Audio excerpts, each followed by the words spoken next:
नमस्कार दर्शक बंधु जय जगन्नाथ बंधुगण साधारणतः नारी मानकर बाम अंगरे एवं पुरुष मानकर डाहाण अंगरे कला जाई बा तिल चिन्ह थिले बहुत ही शुभ बोली माना जाई थाए।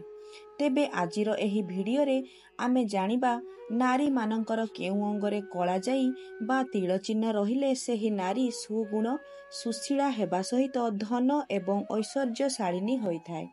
सेथिपाई थरुटिए भिडियो को शेष पर्यंत देखंतु।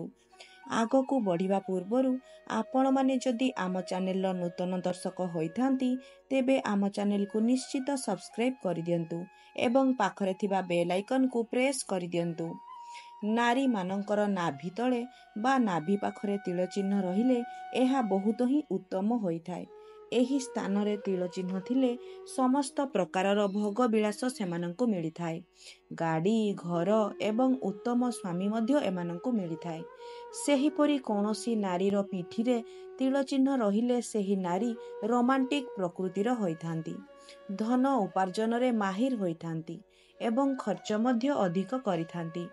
कौनसी नारीर मथारे तिल चिन्ह रहिले सेही नारी बहुत धनी पुरुष को विवाह करिथांती एवं तांकर स्वामी गुणवान मध्य होइथांती। निजर स्वास्थ्य भल रहिथाए, भगवान को उपरे आस्था अधिक रखिथांती, समस्त प्रकारर सुख मध्य सेमानंको मिलिथाए। एबे जानिबा आंगुली मानंक विषय रे। तर्जनी बा 20 आंगुली रे तिल चिन्ह थिले सेही नारी माने धनवान होइथांती। अनामिका आंगुली रे तिल चिन्ह थिले सेही नारी धन जन जस एवं समस्त सुख पाइथांती एवं उच्च पदवी मध्य पाइथांती। मध्यम आंगुली रे तिल चिन्ह थिले सेही नारी माने शांत स्वभावर होइथांती। कनिष्ठ बा कानी आंगुठी रे तिल चिन्ह थिले समस्त प्रकारर जस मिलिथाए किंतु मनरे अशांति रहिथाए। हातर पापुली रे तिल चिन्ह थिले सेही नारी माने बहुत भाग्यशाली होइथांती, तांकर जीवन रे किछि भी अभाव होई न थाए। गला बा बेकरे तिल चिन्ह थिले सेही नारी माने बहुत उत्तम नारी होइथांती, स्वामी एवं परिवार प्रति उत्सर्ग होइथांती, सर्वदा भावप्रवण होइथांती। नारी मानकर अंटारे तिल चिन्ह थिले सेही नारी माने बहुत उच्च पदवी रे पहुंची थांती, सेमानंकर जीवन सफल होइथाए। एही प्रकारर नारी माने भोग विलासिनी होइथांती।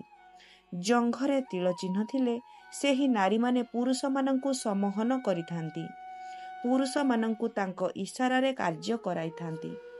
बाहु बा हातरे तिल चिन्ह थिले बहुत शुभ होइथाए, टंका पैसार अभाव होई न थाए, जीवन रे समस्त प्रकारर सुख मिलिथाए।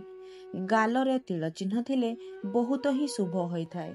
एही कला जाई बहुत धनी कराइथाए, समस्त प्रकारर सुख मिलिथाए। विवाह परे भी सेही नारी माने सुख एवं शांति रे रहिथांती।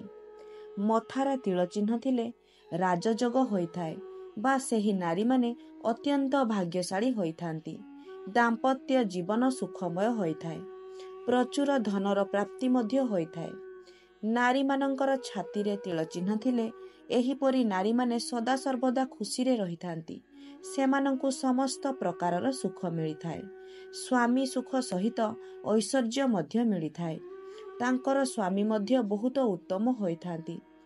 नारी मानंकर ओठ उपरे तिल चिन्ह थिले मान सम्मान मिलिथाए, समाज रे भल परिचय मिलिथाए, धन ऐश्वर्य मिलिथाए, सेमाने अत्यंत प्रभावशाली मध्य होइथांती। आखि पता उपरे तिल चिन्ह थिले एही नारी माने निज परिश्रम रे प्रचुर धन उपार्जन करिथांती एवं प्रचुर खर्च मध्य करिथांती, मन इच्छा खर्च करिथांती।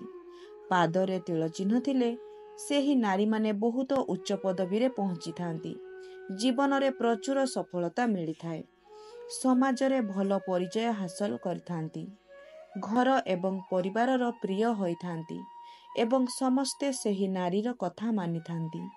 तेबे दर्शक बंधु एहा थिला सेही जागा गुड़िक जेउ जागारे तिल चिन्ह बा कला जाई थिले नारी माने सौभाग्यवती एवं गुणवंत होइथांती।